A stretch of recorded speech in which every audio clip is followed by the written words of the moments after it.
베드로 후서는 사도 베드로가 순교를 앞두고 마지막으로 남긴 유언과도 같은 편지입니다. 그는 자신의 죽음을 예감하고 있었습니다. 그러나 그의 마음을 가장 무겁게 했던 건 죽음의 두려움이 아니었습니다. 오히려 자신이 떠난 후 교회가 겪게 될 신앙적 위기와 혼란이었습니다. 당시 교회는 로마의 극심한 박해 아래에 있었습니다. 황제를 주로 고백하지 않는다는 이유로 반역자가 되어서 끔찍한 고문과 죽임을 당했습니다. 그러나 베드로는 오늘 본문에서 교회를 위협하는 이 로마의 무자비한 박해보다 더 치명적인 위협이 있다라고 말합니다. 바로 교회 안에 침투한 거짓 교사들의 가르침입니다. 로마의 박해는 성도들의 몸을 위협할 뿐이었지만 거짓 교사들의 가르침은 성도들의 믿음을 무너뜨리고 영혼을 파괴하고 있었습니다. 베드로후서가 쓰여질 당시 교회를 위협하던 대표적인 사상은 초기 영지주의입니다. 이들은 세상을 영과 육으로 이분화해서 영혼은 선하고 육체는 악하다고 가르쳤습니다. 그래서 예수님이 어떻게 우리와 같은 더러운 육체를 입고 이 땅에 오실 수 있겠어? 라고 생각하면서 기독교의 핵심 교리인 성육신을 부정했습니다. 또 이들은 영혼만 구원받으면 된다라고 생각했기 때문에 예수 믿고 구원받았으면 이 땅에서 무슨 죄를 짓든 상관없어 라고 가르쳤습니다. 결국 그들의 가르침은 예수님의 십자가와 부활의 복음을 부인하게 만들고 성도들의 거룩한 삶을 무너뜨렸습니다. 그래서 베드로는 오늘 본문에서 이 거짓 교사들의 정체를 드러내면서 그들이 얼마나 위험한 존재인지, 그리고 하나님께서 그들을 어떻게 심판하실지를 경고합니다. 1절을 보면 베드로는 먼저 구약시대에 거짓 선지자들이 있었던 것처럼 이 신약시대 교회 안에도 거짓 교사들이 등장할 것이다 라고 말합니다. 자, 그렇다면 거짓 교사들은 어떻게 성도들을 미혹할까요? 1절, 가만히 끌어들인다. 거짓 교사들은 노골적으로 잘못된 가르침을 전하지 않습니다. 교묘하고 조용하게 교회 공동체 안에 스며들어서 영향력을 끼칩니다. 그래서 성도들은 쉽게 분별하지 못하고 속아 넘어가기가 쉽습니다. 2절과 3절에서는 거짓 교사들의 대표적인 특징이 구체적으로 나타납니다. 첫 번째 특징은 2절 호색입니다. 호색하다라는 말은 부끄러움을 모르고 음란하게 사는 것을 뜻합니다. 이 호색이라는 단어는 신약 성경에서 주로 이방 종교에서 나타나는 특징으로 묘사됩니다. 베드로가 이 편지를 쓸 당시 소아시아 지역의 여러 도시에는 수많은 이방 신전들이 있었습니다. 그중 대표적인 것이 바로 아르테미스 신전과 아프로디테 신전입니다. 이 신전에서 제사를 지내는 사람들은 신에게 축복을 받기 위해서 신과 인간의 중개자인 여사제들과 잠자리를 가졌습니다.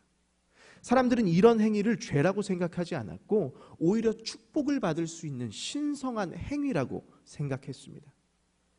이렇게 그들에게 종교는 곧 음란이었습니다. 베드로는 지금 똑같은 일이 교회 안에서도 벌어지고 있다라고 경고합니다. 거짓 교사들은 교회 안에 들어와서 은혜라는 이름으로 음란을 정당화하고 방탕한 삶을 살아도 된다라고 가르쳤습니다. 구원받으면 이 땅에서 어떻게 살아도 상관없어. 복음의 자유와 은혜를 방종으로 바꾸며 성도들에게 죄를 조장했습니다. 결국 교회는 이방 신전처럼 더럽혀졌습니다. 그리고 2절, 진리의 도가 비방받았다. 교회는 거룩함을 잃어버릴 뿐만 아니라 세상으로부터 신뢰도 잃어버렸습니다. 세상이 거룩함을 잃은 교회를 조롱하기 시작합니다. 기독교인도 별 수 없더라. 교회 다니는 사람들도 똑같이 음란하게 살더라. 거짓 교사 한 사람과 그를 따르는 성도들의 타락이 복음에 대한 세상의 신뢰를 무너뜨리게 만들었습니다. 거짓 교사들의 두 번째 특징은 3절, 탐심입니다. 그들은 복음에 대한 열정으로 말씀을 전하는 게 아니라 자신의 탐욕과 이익을 위해서 말씀을 왜곡하고 듣기 좋은 말로 성도들을 유혹했습니다. 베드로는 그들의 심판은 지체되지 않고 반드시 임할 것이다 라고 경고합니다. 4절부터 11절까지의 말씀 속에는 거짓 교사들이 심판을 피할 수 없다라는 사실을 과거의 역사적인 사례를 통해서 설명합니다. 쉽게 말하면 하나님께서 과거에도 악한 자를 그냥 두지 않으셨는데 거짓 교사들이라고 해서 심판을 피할 수 있겠는가라고 경고하는 단락입니다. 그 첫 번째 예는 범죄한 천사들에 대한 심판입니다. 4절을 보면 하나님께서는 죄를 지은 천사들조차 그냥 두지 않으시고 심판날까지 어두운 구덩이에 가두어 두셨습니다. 하나님은 이렇게 하늘의 영적인 존재조차 죄를 지었을 때는 심판하셨습니다. 그렇다면 진리를 왜곡하고 교회를 무너뜨리는 거짓 교사들을 하나님께서 그냥 내버려 두시겠습니까? 그럴 수 없습니다. 베드로는 거짓 교사들에게 반드시 하나님 심판이 임하고 그들은 이미 정해진 심판을 향해 나아가고 있다라고 말합니다.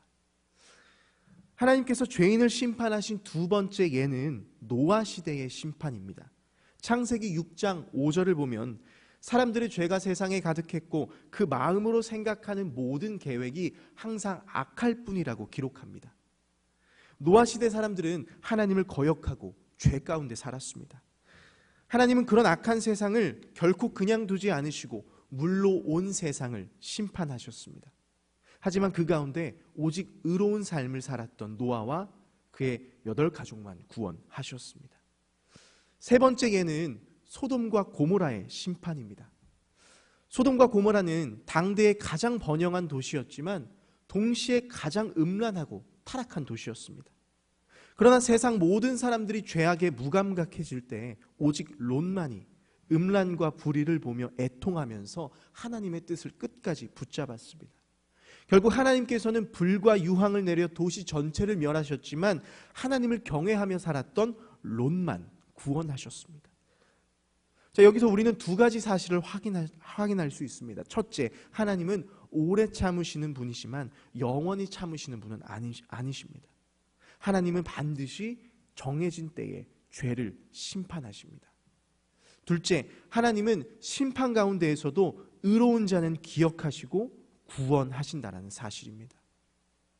노아와 롯처럼 끝까지 믿음을 지킨 자는 하나님 손에 붙들려 반드시 건짐받습니다. 마찬가지로 거짓 교사들이 교회 안에서 득세하면서 성도들을 미혹하고 지금 당장은 그들이 승리하는 것처럼 보일지라도 하나님은 그들의 악을 잊지 않으시고 반드시 심판하십니다. 반대로 거짓된 가르침 속에서도 끝까지 믿음을 지키는 자들은 노아와 롯처럼 하나님 구원을 경험하게 될 것이라고 말합니다. 10절과 11절에서는 거짓 교사들이 왜 하나님 심판을 피할 수 없는지 설명합니다. 그 이유를 한마디로 말하면 그들은 교만하고 방탕하며 두려움을 모르는 자들이기 때문입니다. 10절을 보면 거짓 교사들은 정욕을 절제하지 않고 방탕하게 살면서 하나님께서 세우신 권위와 질서를 무시하고 조롱했습니다. 그러면서도 그들은 10절 당돌하고 자긍하며 떨지 않았다. 하나님 앞에서 일말의 부끄러움조차 느끼지 못했습니다. 그들의 이러한 교만한 태도는 11절 하늘의 신령한 천사들조차 하지 않는 일이었습니다. 여기서 말하는 천사는 앞에서 언급한 악한 천사들이 아니라 하나님을 섬기는 선한 천사들입니다.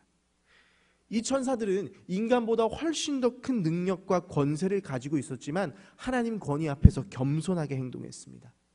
유다서 1장 9절을 보면 천사장 미가엘이 모세의 시체를 두고 마귀와 다투는 장면이 나옵니다. 그때 미가엘은 마귀를 향해서 직접 정죄하거나 고발하지 않고 이렇게 말합니다. 주께서 꾸짖으시기를 원하노라. 미가엘은 천사장이라는 권위를 가지고 있었음에도 불구하고 심판의 자리에 서지 않았습니다. 왜요? 심판의 권한이 하나님께 있음을 알고 있었기 때문입니다. 그러나 거짓 교사들은 그렇지 않습니다. 천사들조차 두려워하며 조심했던 일을 아무 거리낌 없이 행합니다. 알지도 못하는 하늘의 일에 대해서 함부로 말하거나 하나님 구원과 심판의 문제에 대해서도 마치 자신이 모든 것을 아는 것처럼 교만하게 말했습니다. 그러면서 교회의 지도자들을 무시하고 하나님께서 세우신 거룩한 질서를 파괴하면서 교회를 혼란에 빠뜨렸습니다. 베드로는 이러한 태도는 천사들도 두려워서 함부로 하지 않는 일이다라고 비판합니다. 12절부터 17절까지의 말씀 속에는 거짓 교사들에게 나타나는 중요한 특징들을 자세하게 설명합니다. 12절을 보면 베드로는 거짓 교사들을 잡혀 죽기 위해 난 이성 없는 짐승이라고 묘사합니다.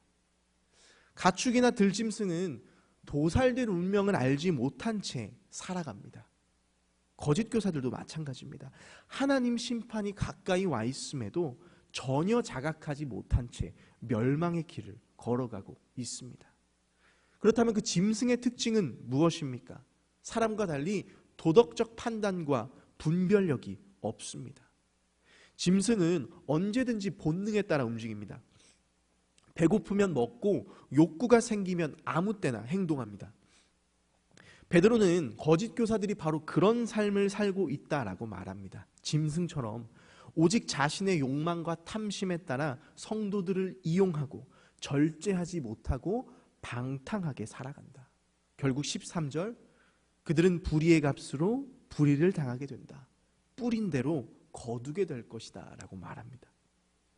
또 거짓 교사들은 13절, 낮에 즐기고 노는 것을 기쁘게 여깁니다. 음탕하고 방탕한 삶을 살면 부끄러운 줄 알아야 되는데 대낮부터 아무렇지 않게 드러내면서 살아갑니다. 죄에 대한 감각이 완전히 마비되었습니다. 죄를 지어도 더 이상 수치심이나 양심의 가책을 느끼지 못합니다. 베드로는 이들을 향해서 교회의 점과 흠이다, 하나님 거룩한 공동체의 오점이다, 점과 흠하면 생각나는 게 있습니다. 구약의 제사입니다. 율법에 따르면 하나님께 드려지는 제물은 반드시 점과 흠이 없어야 했습니다. 만약 점과 흠이 있는 제물을 하나님께 바치면 어떻게 됩니까? 그 제사는 무효가 되어버립니다. 이렇게 흠 있는 제물이 제사 전체를 무효로 만들듯이 거짓 교사 한 사람으로 인해 공동체 전체의 거룩함이 훼손된다라는 이야기입니다. 또 14절을 보면 거짓 교사들은 음심이 가득한 눈을 가지고 있다라고 말합니다. 성경에서 눈은 단순히 보는 기관이 아니라 삶을 바라보는 태도와 내면의 상태를 의미합니다. 그래서 우리는 눈을 마음의 창이다라고 말하기도 합니다. 따라서 눈이 음욕으로 가득하다라는 것은 그 마음 전체가 이미 죄로 사로잡혀 있다라는 뜻입니다. 그 결과 그들은 범죄하기를 그치지 않는다. 죄 짓는 일을 멈추지 않습니다. 그리고 굳세지 못한 영혼들을 유혹합니다. 믿음이 아직 연약한 성도들을 미혹해서 죄의 길로 끌고 갑니다. 또한 거짓 교사들은 14절, 탐욕에 연단된 마음을 가졌다. 연단은 금속을 뜨겁게 달구고 두들겨서 단단하게 만드는 과정을 말합니다. 따라서 이 말은 그들의 마음이 마치 단단히 연단된 금속처럼 돈과 쾌락으로 굳어져 있다라는 뜻입니다. 15절에서 베드로는 거짓 교사들이 발람의 길을 따라가고 있다라고 말합니다. 발람은 민수기 22장에서 24장에 등장하는 이방 선지자입니다.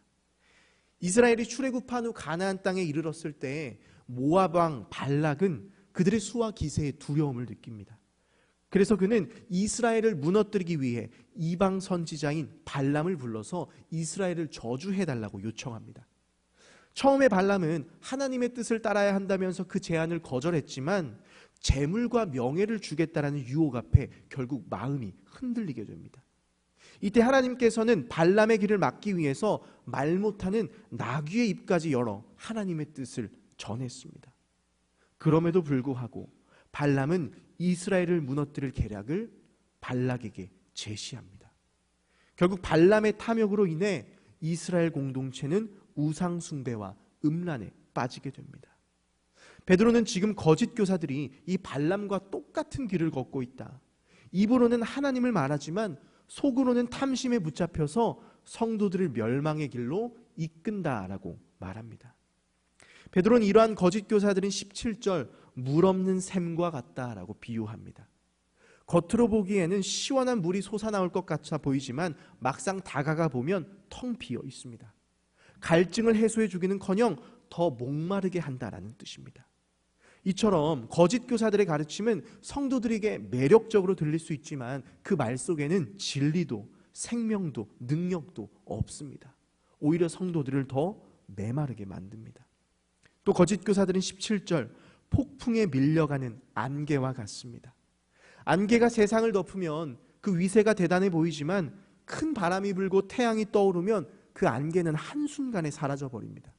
거짓 교사들의 가르침도 마찬가지로 처음에는 그럴듯한 말로 사람들을 혹하게 하지만 결국에는 아무 힘도 없고 아무것도 남지 않습니다. 베드로는 결국 그들에게 17절 캄캄한 어둠이 예비되었다. 영원한 심판이 기다리고 있다라고 경고합니다. 18절을 보면 베드로는 거짓 교사들이 어떤 방식으로 사람들을 미혹하는지를 구체적으로 설명합니다. 18절 그들은 허탄한 자랑의 말을 토한다. 즉 사실이 아닌 것을 과장하거나 없는 이야기를 꾸며내서 사람들의 마음을 흔들고 유혹합니다. 특히 그들이 노리는 대상은 누굽니까? 신앙이 아직 연약한 사람, 막 예수 믿고 교회에 온 초신자들을 대상으로 삼는다고 말합니다. 당시 거짓 교사들은 영지주의 사상을 퍼뜨리고 있었습니다. 그들은 초신자들에게 다가가서 영혼은 이미 구원받았으니까 육체로는 어떻게 살아도 상관없어 자유를 준다고 현혹하면서 성도들을 정욕과 방탕의 길로 이끌었습니다. 이렇게 거짓 교사들의 미혹에 빠져서 죄를 지으면 어떻게 될까요? 19절 진자는 이긴 자의 종이 된다. 이 말은 당시 사람들이 사용하던 속담이었습니다. 전쟁에서 패한 백성들이 승리한 나라의 포로가 되어 종이 되어 끌려가는 것처럼 죄와의 싸움에서 지면 결국 그 죄에 끌려다니는 삶을 살게 된다. 죄의 노예로 살게 된다라는 뜻입니다. 20절에서는 거짓 교사들을 따르는 성도들이 겪게 될 심각한 상태를 보여줍니다. 거짓 교사들에게 미혹된 성도들은 한때 예수를 믿고 올바른 복음의 진리를 받아들였던 사람들입니다. 그러나 거짓 교사들의 유혹에 빠져 방탕하게 살면서 결국 예수 믿기 전의 모습으로 돌아가 버렸습니다. 베드로는 그 결과 20절 그들의 나중 형편이 처음보다 더 심하게 되었다라고 말합니다. 이 표현은 마태복음 12장 43절에서 45절에서 예수님이 하신 말씀입니다. 귀신이 어떤 사람에게 나갔다가 다시 돌아와 보니 집이 비어있고 청소가 되어 있었습니다. 그러자 그 귀신은 자기보다 더 악한 귀신 7을 데리고 들어가서 그 사람 안에 거하게 됩니다. 예수님은 이 이야기를 하시면서 그 사람의 나중 형편이 처음보다 더 심하게 되었다. 처음 귀신이 들렸을 때보다 더 심각한 상태에 빠지게 되었다라고 말씀하셨습니다. 베드로는 이 말씀을 인용하면서 복음을 알고도 진리를 떠난 자는 복음을 몰랐을 때보다 더 비참한 삶을 살게 될 것이다라고 경고합니다. 은혜를 알고도 옛 삶으로 돌아가면 그 죄의 무게도 책임도 결과도 훨씬 더 클 수밖에 없습니다. 이렇게 진리를 알고도 다시 과거의 삶으로 돌아간 성도들을 향해 베드로는 두 가지 속담을 인용하면서 경고합니다. 22절 개가 그 토하였던 것에 돌아가고 돼지가 씻었다가 더러운 구덩이에 도로 누웠다. 개는 스스로 토한 것을 다시 먹는 어리석은 행동을 합니다. 돼지도 마찬가지입니다. 깨끗하게 씻겨놔도 다시 진흙탕에 굴러 들어갑니다. 베드로는 복음을 받아들이고 다시 죄의 삶으로 돌아가는 성도들의 모습을 이 유대인들이 부정하게 여기는 개와 돼지의 모습을 빗대서 강하게 비판하며 말씀을 마무리합니다. 베드로는 거짓 교사들이 받을 심판에 대해 이야기하면서 앞서 소돔과 고모라에 살았던 롯의 이야기를 꺼냈습니다. 롯은 타락한 도시 한복판에서 매일같이 음란과 불법을 보며 가슴 아파했습니다. 그리고 모두가 세상 문화에 동화될 때 오직 롯만이 세상의 죄 앞에 무뎌지지 않고 죄를 죄로 여겼습니다. 여러분, 오늘 우리는 이 시대를 살아가며 롯처럼 죄악된 세상을 향해 애통함을 품고 있습니까? 아니면 세상의 악함에 익숙해져서 죄를 짓고도 아무런 가책 없이 양심의 화인을 맞고 살고 있지는 않습니까? 하나님은 지금도 세상을 향해 애통해 하십니다. 죄로 물든 세상, 진리가 무너지고 거룩함이 조롱당하는 세상을 바라보며 하나님은 오늘도 가슴 아파하십니다. 그렇다면 하나님은 누구를 찾고 계실까요? 롯처럼 함께 애통할 수 있는 사람, 죄를 보고도 무감각해지는 것이 아니라 끝까지 진리의 편에 서 있는 사람, 악을 보면 마음이 괴롭고 하나님의 뜻이 무너지는 것을 보며 눈물 흘릴 줄 아는 사람, 바로 그런 사람을 하나님은 찾고 계십니다. 그리고 그 사람이 바로 하나님의 마음을 시원하게 하는 사람입니다. 오늘 말씀에서 하나님은 그런 자들을 기억하시고 심판의 날 구원하신다라고 약속하셨습니다. 그 한 사람이 바로 이 자리에 있는 사랑하는 여러분들이 되시기를 바랍니다. 우리는 혼란한 세상을 살고 있습니다. 수많은 이단 사상이 교회와 성도들의 믿음을 흔들고 있습니다. 이럴 때일수록 우리는 더욱 하나님 말씀 위에 굳게 서야 합니다. 진리의 기준 없이 사는 사람은 17절 물 없는 샘과 같습니다. 겉으로 보기엔 시원한 물가 같지만 실상 그 속은 메말라 있습니다. 그래서 언제든지 달콤한 말과 유혹에 혹하고 넘어가 버립니다. 그러나 진리의 말씀 위에 굳게 서 있는 사람은 결코 흔들리지 않습니다. 오늘 이 아침 우리의 인생을 변하지 않는 하나님 진리의 말씀 위에 세우시기를 바랍니다. 그래서 혼란스러운 이 시대 속에서 보배로운 믿음을 끝까지 지켜내시는 사랑하는 모든 성도님들이 되시기를 축복합니다.